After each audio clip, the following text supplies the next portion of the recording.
세상에 떠도는 기묘한 괴담들. 첫 번째 이야기, 게임. 미카는 특별히 자신이 섹스를 좋아하는 여자라고는 생각하지 않는다. 그러나 물론 결단코 싫은 것은 아니었다.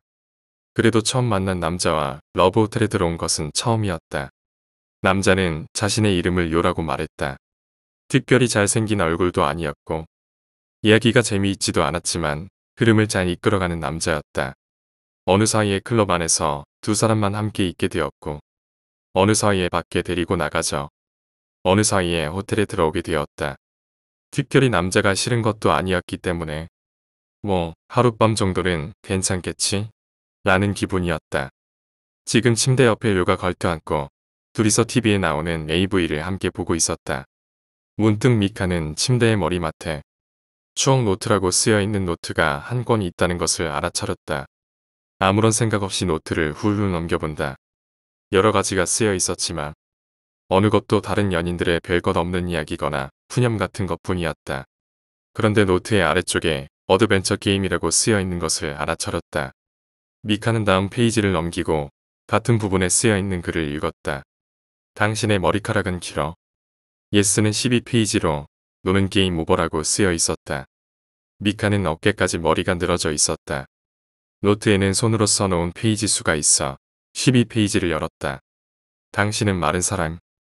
예스는 18페이지. 노는 게임 오버.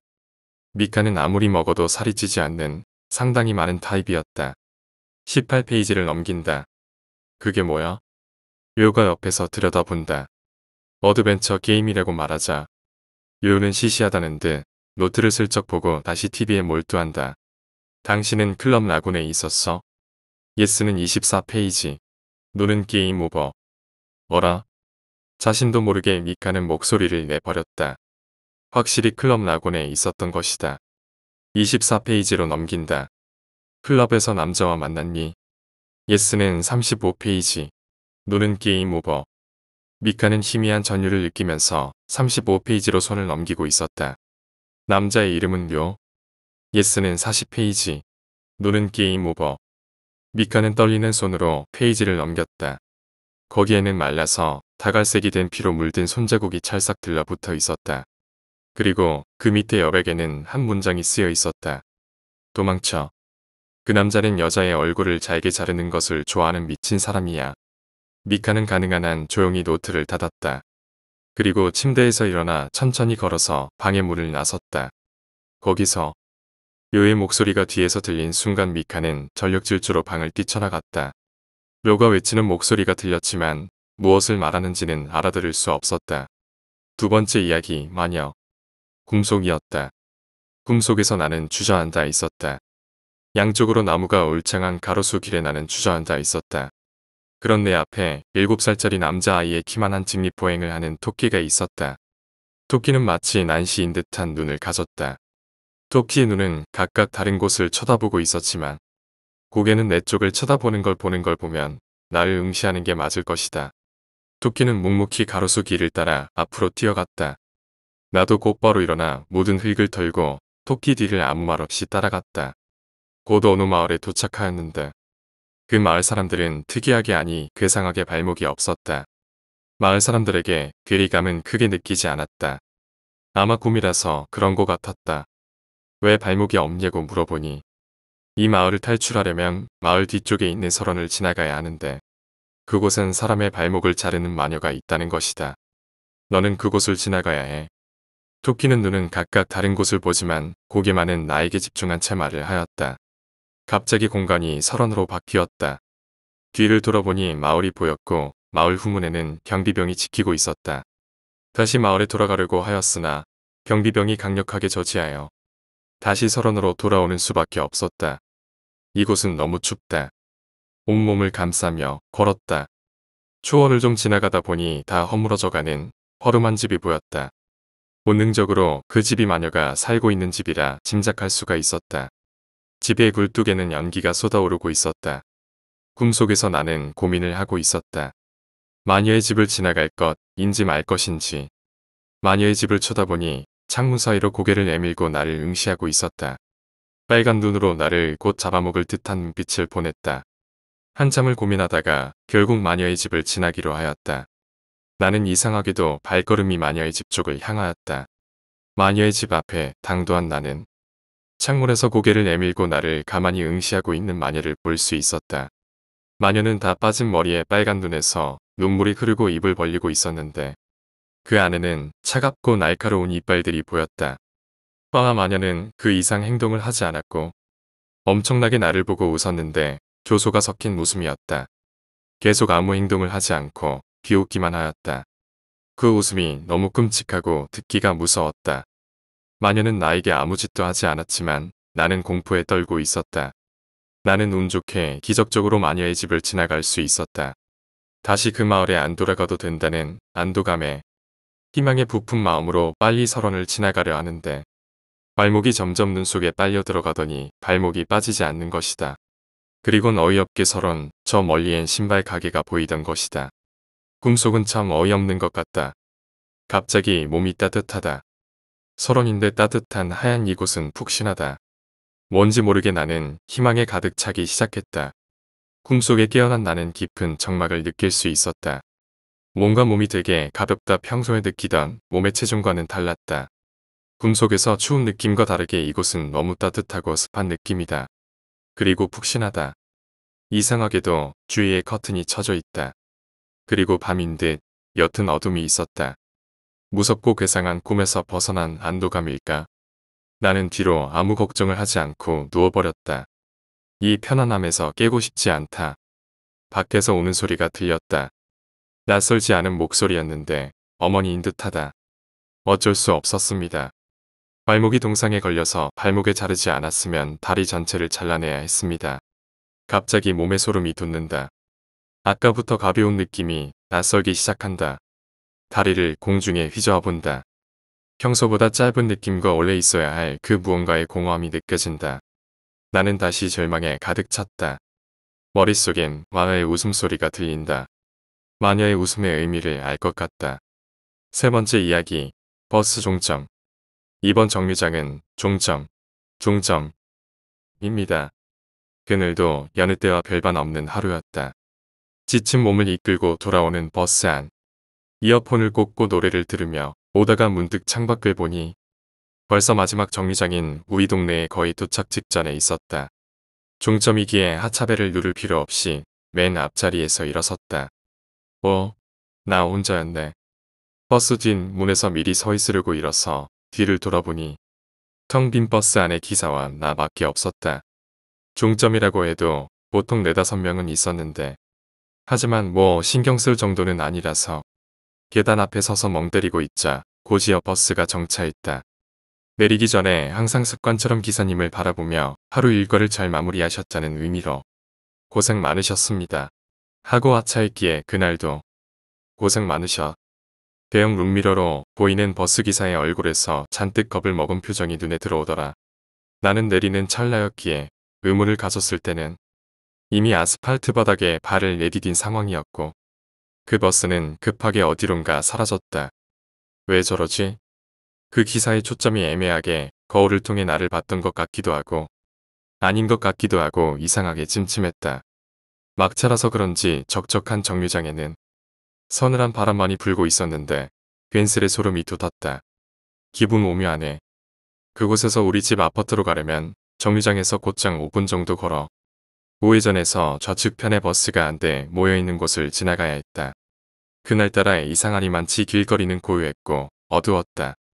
달이 구름에 가려서일까.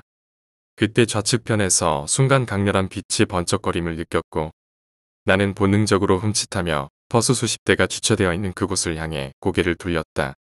일자로 가지런하게 정렬되어 있는 버스들 중 가운데 나랑 가장 가까이 정차되어 있던 버스의 뒷창문에 누군가 있음을 깨달았다. 정말이지 불 꺼진 버스 안에 유독 새파랗게 떠버린 얼굴만이 내 시야에 들어왔는데 눈은 정색하면서 미묘하게 입꼬리만 웃고 있는 여자가 나를 뚫어져라 보고 있더라. 창문에 딱 달라붙어 있는 그 여자, 주위로 점점 습기가 차기 시작했다. 나는 당황한 나머지 재빠르게 시선을 다시 앞으로 돌려 못 본 척을 하려 해도 자꾸 변눈으로 그 존재가 보였다. 그것은 양 손바닥을 창문에 딱 붙여서 얼굴을 최대한 밀착시킨 상태로 미동조차 없었다. 마치 그 버스 안에만 시간이 멈춘 것 같았다. 오직 그 여자의 동공만이 나를 따라 움직였다. 그런데 그때 취익 소리가 정적을 깨며 버스의 앞문이 열리기 시작하는데 뒷창문에 그 여자가 한순간 밑으로 빨려가듯이 사라지더라. 나는 짧은 외마디 비명을 지르며 다리가 부들부들 떨리는 채로 그 광경을 보고 있었는데 앞문에서 아까 그 버스 기사가 내리는 도중이었다. 자세히 보니 방금 내가 타고 있었던 버스다. 아무래도 나를 먼저 앞질러가 종점에 주차했었나 보다. 사람을 보니 왠지 모를 안심이랄까 긴장이 풀려 그대로 주저앉아 버렸고 다리를 절뚝거리며 내려오는 버스기사 발목에 가느다란 손이 보였다. 뒤이어서 검은 무엇인가가 기사의 왼쪽 다리를 잡은 채로 같이 딸려 나오더라. 체념한 표정의 버스기사는 이미 맨 뒷자리에 그 존재를 눈치채고 있었던 것일까. 아마 운행 내내 룸미러로 집요하게 자신을 보며 끔찍이 웃고 있는 그 여자와 눈이 마주쳤을 것이다. 네 번째 이야기, 엘리베이터. 준성은 무척이나 피곤했다. 그는 너무 무거워서 천하장사도 이겨내지 못할 눈꺼풀을 간신히 들어 올리며 자신의 아파트 단지로 비틀거리며 들어섰다. 준성은 엘리베이터 앞에 서서 버튼을 누르고 엘리베이터를 기다리며 벽에 몸을 기대고 힘겹게 버텼다. 주름이 쏟아지는 와중에도 위장 속은 계속해서 부글부글 끓고 있었고 머리는 어지럽게 핑핑 돌았다. 준성이 이렇게도 괴로운 까닭은 짬이라고는 얼마 차이도 나지 않는데 선배랍시고 나대며 끈질기게 술을 권하는 정대리 때문이었다. 정대리 씨발 것.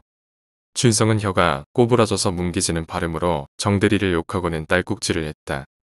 마침 엘리베이터가 1층에 도착하자 준성은 안으로 들어갔다. 술 기운으로 흐려진 눈에 힘을 빡 주고서 간신히 자신의 집이 있는 13층을 누른 준성은 쓰러지듯 엘리베이터 벽에 기대어 주저앉고 눈을 감았다. 더 이상 내려오는 눈꺼풀을 감당하기 힘들었기 때문이었다. 그러자 준성은 눈을 감은 채 어렴풋이 다른 감각은 살아있고 눈만 뜨기 힘든 기묘한 상태가 되어버렸다. 문득 준성은 올라가던 엘리베이터가 잠시 멈추는 느낌을 받았다. 몸이 살짝 드는 기분이 들며 엘리베이터가 멈추고 문이 열렸다. 3층입니다. 술 때문인지 항상 듣던 여성의 목소리를 내는 엘리베이터 안내음이 평소와 다르게 음침하게 들려왔다. 누군가가 엘리베이터에 타는 게 느껴졌고 곧 엘리베이터는 다시 문을 닫고 출발했다. 4층입니다. 출발한 지 얼마 되지도 않아서 엘리베이터는 또다시 바로 위층인 4층에서 멈추었다. 또 몇 사람이 타는 것이 느껴졌다. 도대체 누가 이 밤중에 올라가는 엘리베이터를 중간에 타는지 궁금했지만 준성은 도저히 이 무거운 눈꺼풀을 들 수 없었기 때문에 그냥 그러려니 할 뿐이었다. 5층입니다. 6층입니다. 7층입니다. 8층입니다. 9층입니다. 준성을 태운 엘리베이터는 이후 계속해서 각 층마다 멈췄고 그때마다 사람이 계속 엘리베이터에 탑승했다. 그리고 엘리베이터가 10층에 서는 순간 준성은 눈을 뜨고 일어서야 했다. 사람들이 많이 타서인지 준성의 다리를 다른 사람들의 발이 툭툭 건드렸기 때문이었다. 준성은 억지로 계속 감기려는 눈을 뜨며 일어나다가 정신이 번쩍 드는 것을 느꼈다. 엘리베이터 안에는 여전히 준성 혼자만이 있었다.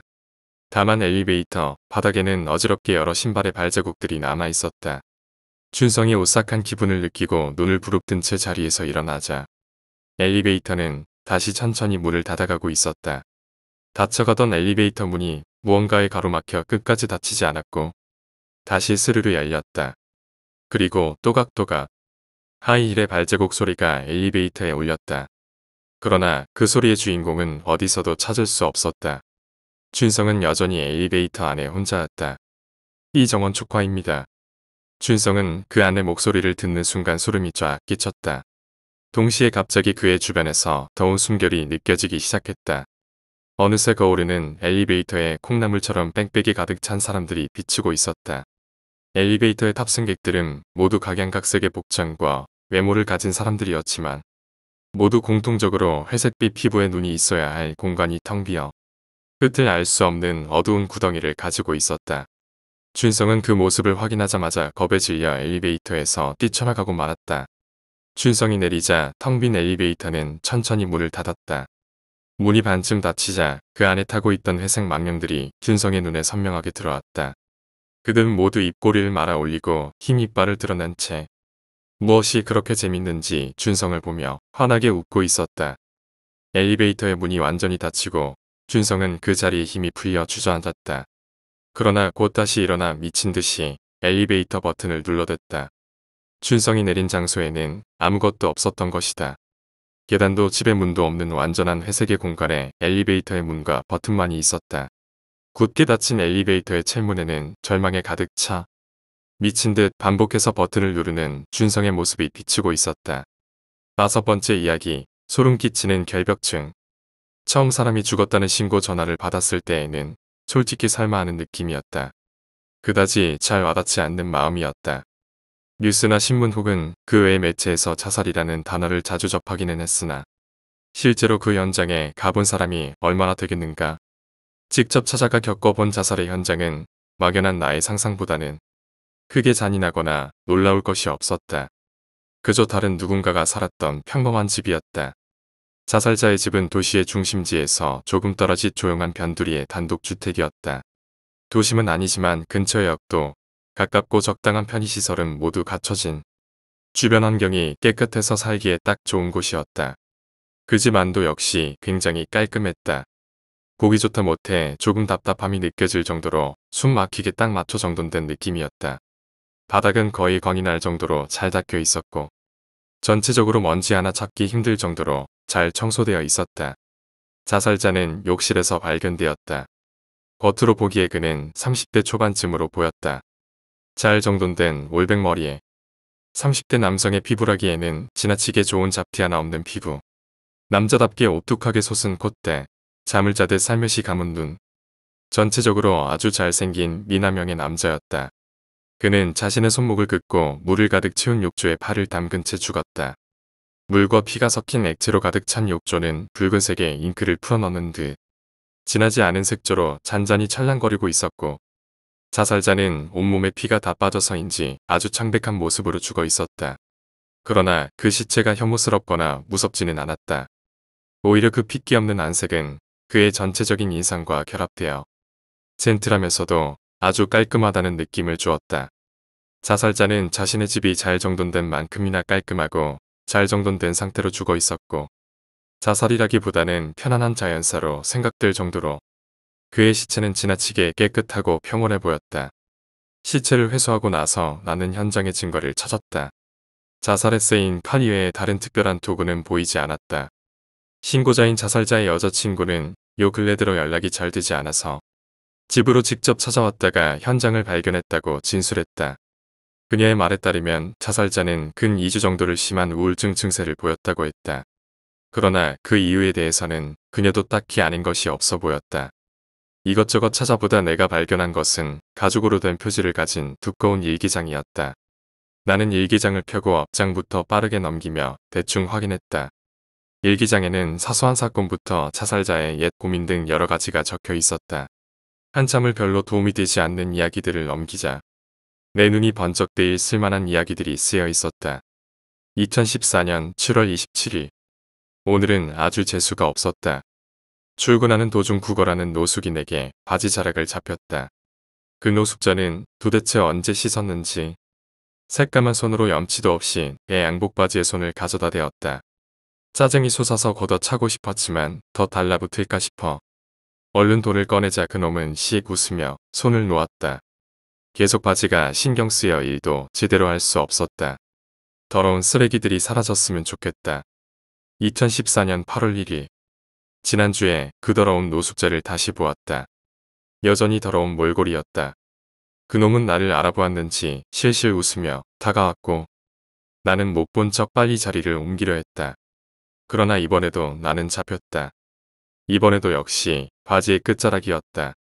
오늘은 화가 나서 그대로 그 면상을 차버렸다. 그놈은 코피를 쏟으며 뒤로 넘어갔고 나는 그 틈에 빠져나올 수 있었다. 저번과 달리 쓰레기를 치웠다는 상쾌한 기분이 들었다. 2014년 8월 6일. 지하철 안에서 구걸하는 장애인을 보았다. 일을 할 생각도 안 하고 편하게 동정심에 빌부터 돈을 쉽게 얻으려는 쓰레기다. 그는 자신이 더 불쌍해 보이려는 듯 제대로 씻지도 않았다. 장애인은 객실을 돌며 승객들의 무릎 위에 코팅된 종이를 놓아놓고는 다시 순서대로 회수했다. 대부분 승객들은 무시했으나 몇 사람은 그 쓰레기의 더러운 손에 돈을 쥐어주었다. 참 비위도 좋은 사람들 같았다. 나는 따로 돈을 주지 않았다. 그 더러운 손이 무릎에 닿았을 때 무척이나 기분이 나빠서 동정심보다 분노가 더 크게 느껴졌으나 사람들이 많아서 참았다. 언젠가 나를 잡고 쓰레기들은 치워야 할 것 같다. 2014 8월 12일 아침에 출근해서 회사 화장실에 들어갔다가 심장이 멎는 줄 알았다. 웬 거지가 몰래 들어와 씻고 있었다. 그 몸에서 나온 검은 구정물을 보자 속이 메스꺼웠다. 청소부와 관리인들에게 소리를 지르며 항의했지만 그들은 크게 신경 쓰지도 않고 나중에 치우겠다는 소리만 했다. 역시 스스로 청소를 해야 할 것 같다. 점점 주변에 보이는 쓰레기들을 참기가 힘들다. 2014년 8월 15일 첫 번째 쓰레기를 치웠다. 역 앞에서 차이던 쓰레기였다. 쓰레기는 역시 쓰레기통이 어울리는 법이다. 주변에서 거슬리던 단 하나의 쓰레기를 치웠을 뿐인데 무척이나 상쾌하고 공기가 맑아진 기분이었다. 역시 사람은 주위 환경이 깨끗해야 한다.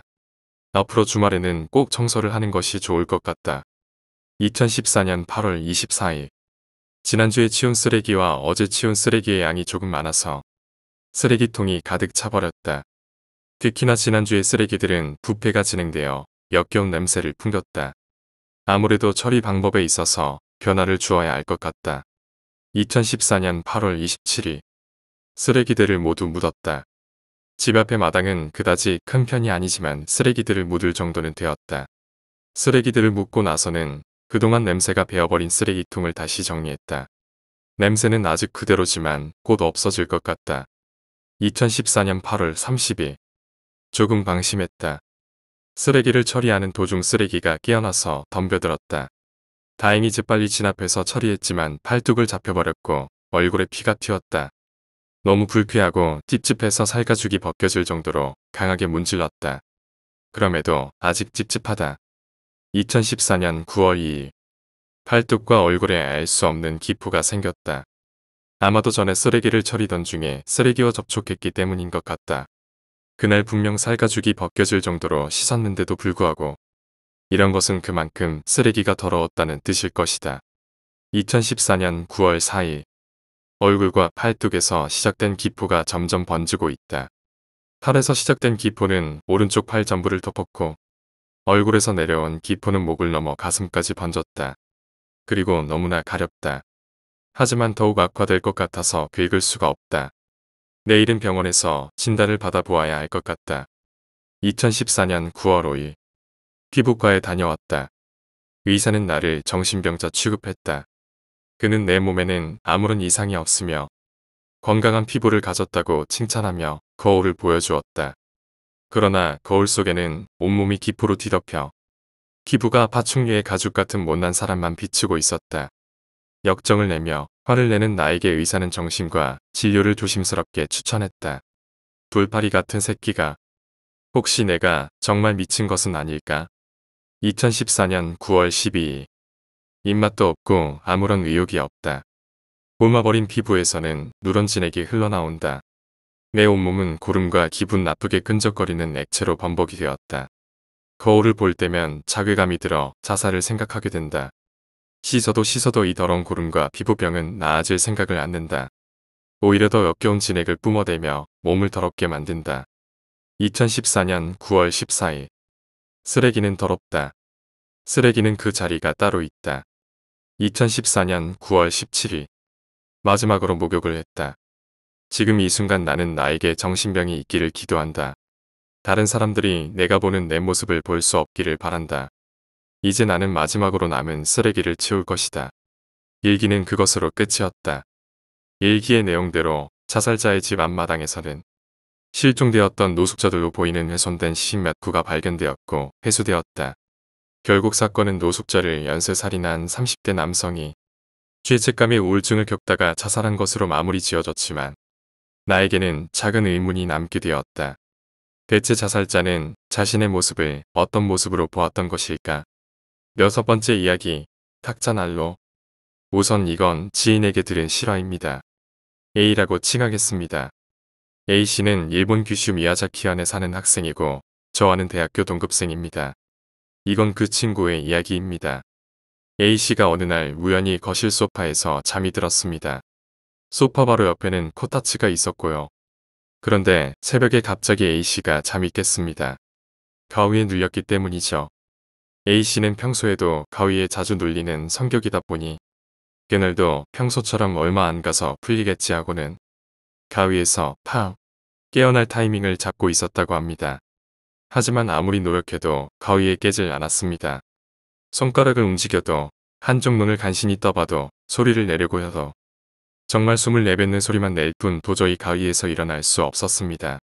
그렇게 한참을 가위에서 깨어나려고 발버둥 쳐봤지만 할 수 없었습니다. 그런데 한쪽 눈을 뜨고 거실을 둘러보니 그곳엔 아무도 없었습니다. 그저 평범한 거실과 눈앞에 보이는 코타츠 하나뿐이었지요. 그리고 잠시 후에 코타츠 속에서 웬 여자의 구슬픈 울음소리가 들렸습니다. 하지만 코타츠가 이불로 덮여 있다 보니 생각보다 크게 들리지는 않았지요. 그 여자는 10분 정도를 코타츠 속에서 울었습니다. 그리고 10분이 지나고 여자의 울음소리가 이제 분노로 바뀌었어요. 코타츠 속이었지만 너무나도 크게 울어서 가족들이 왜 안 일어나는 건가 싶을 정도로 소리가 컸다고 합니다. 본인은 그 와중에 가위에 눌리고 있어서 그저 눈만 깜빡일 수 있었다고 해요. 그리고 한참의 비명소리가 들리고 나서 비명소리가 끝난 다음에는 이제 웃음소리로 바뀌었습니다.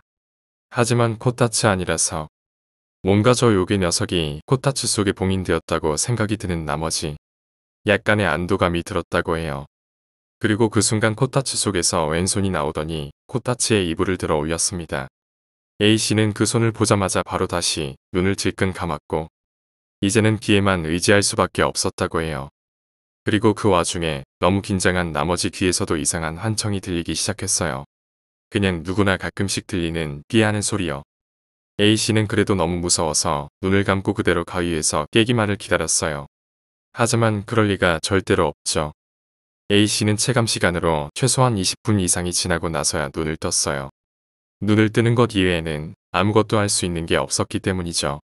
그리고 A씨가 눈을 뜨는 순간 거실에서 웬 검은색 긴 생머리 여자가 히득거리며 웃음을 참으면서 코타츠 주변을 기어서 돌아다니고 있었습니다. A씨는 정말 그 순간 자체가 너무 후로였답니다. 그리고 그 검은 머리 여자가 갑자기 뒤를 돌더니 A씨를 쳐다봤습니다. A씨는 여자가 고개를 돌리는 순간 바로 다시 눈을 감았지요.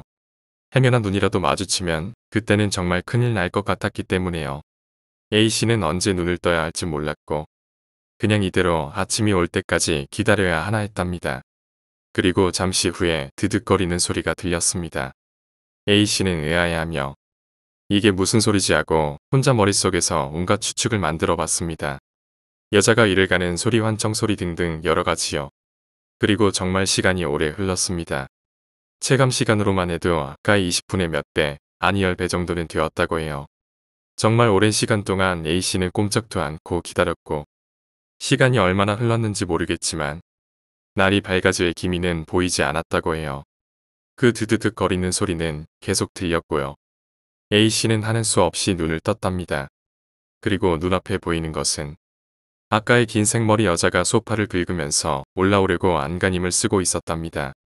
마치 하반신 마비라도 있는 듯이 손톱으로 소파를 긁으면서 발버둥 쳤다고 해요. A씨는 그걸 보자마자 너무 무서워서 눈을 감을 수조차 없었다고 해요. 그리고 마침내 그 여자와 A씨는 눈이 마주쳤고 눈이 마주친 순간 그 여자가 돌아서 코타츠 안으로 다시 들어갔답니다. 그리고 곧바로 언젠간 내 놈을 찢어 죽여버릴 거야 라는 비명소리가 들렸어요. 그리고 가위에서 깨어났습니다.